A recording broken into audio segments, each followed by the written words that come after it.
কবি কেতকী প্রসাদ রায় এবং সেই সঙ্গে শিল্পী মনের প্রত্যেকের প্রতি আমাদের কৃতজ্ঞতা, ধন্যবাদ।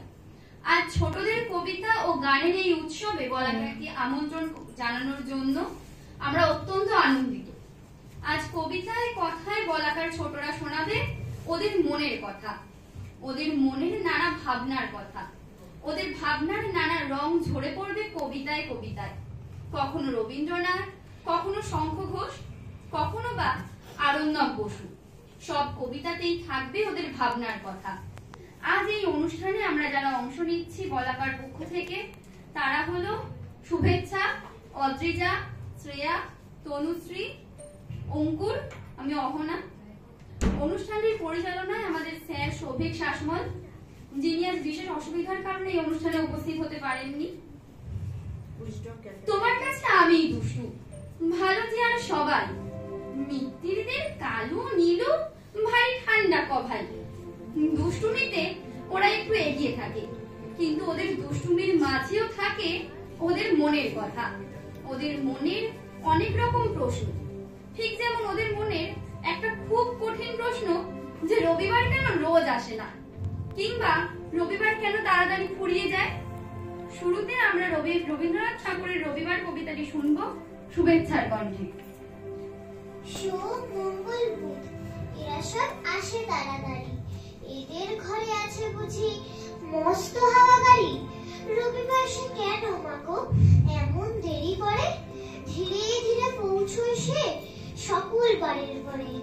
আকাশ পারে তার বাড়িটি তোর কি সবার চেয়ে, সে বুঝি মা তোমার মতো গরিব ঘরের মেয়ে। সোম, মঙ্গল, বুধের খেয়াল থাকবারই জন্যে, বাড়ি ফেরার দিকে ওদের একটুও মন নেই। রবিবারকে কে যে এমন ভীষণ তাড়া করে, ঘন্টাগুলো বাজায় যেন 8 ঘন্টার পরে। আকাশ পারে বাড়িতে তার কাজ আছে সবচেয়ে, সে বুঝিবা তোমার মতো গরিব ঘরের মেয়ে।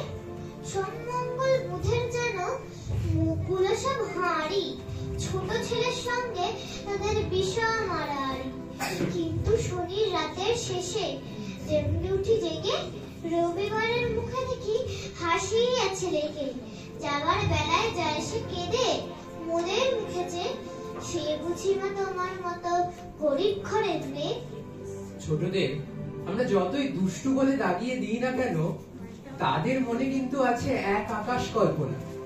সেই কল্পনার ডানায় ভর করে তারা এঁকে চলে একের পর এক কবিতা।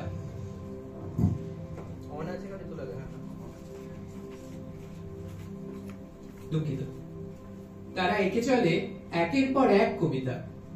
সেই কবিতায় কবিতায় হয়ে ওঠে এক একটা সুন্দর ছবি। সেই ছবিতে চুন খসানো দেওয়াল মাঝে মাঝেই হয়ে ওঠে পশুরাজের ঝাঁকানো কেশর।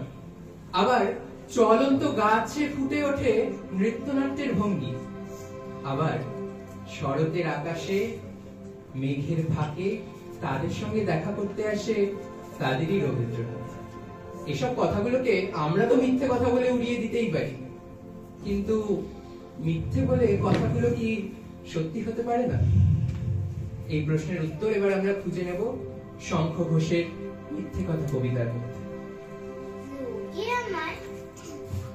লোকে আমায় ভালোই বলে, দিব্যি চলনসই, দোষের মধ্যে একটু নাকি মিথ্যে কথা কই।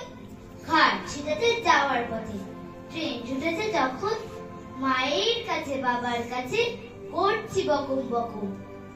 হঠাৎ দেখি মাঠের মধ্যে চলন্ত সব গাছে এক এক রকম ভঙ্গি ফোটে, এক এক রকম নাচে। ও মা, দেখো নৃত্যনাট্য। যেই বলেছি আমি, মা বকে দেয়, বড়টা তোমার বেড়েছে ফাজলামি। চিড়িয়াখানার নাম জানো তো? আমার সেজে মেশো আদর করে দেখিয়েছিলেন পশুরাজের কেশর। কদিন পরে চুন খসানো দেওয়াল জুড়ি, একই ঠিক অবিকল সেই রকমই মূর্তি যেন দেখি। ক্লাসের মধ্যে যেই বলেছি সুরঞ্জনার কাছে, জানিস আমার ঘরের মধ্যে সিংহ বাঁধা আছে। শুনতে পেয়ে দিদিমণি অমনি বলেন, শোনো, এইসব কথা আবার যেন না শুনি কখনো। সামনে থাকে খুব, কিন্তু সেদিন হয়েছে কি এমনই বেয়াকুব, আকাশ পারে আবার চোখ গিয়েছে আটকে, শরৎ মেঘে দেখতে পেলাম রবীন্দ্রনাথকে। দুষ্টু কিংবা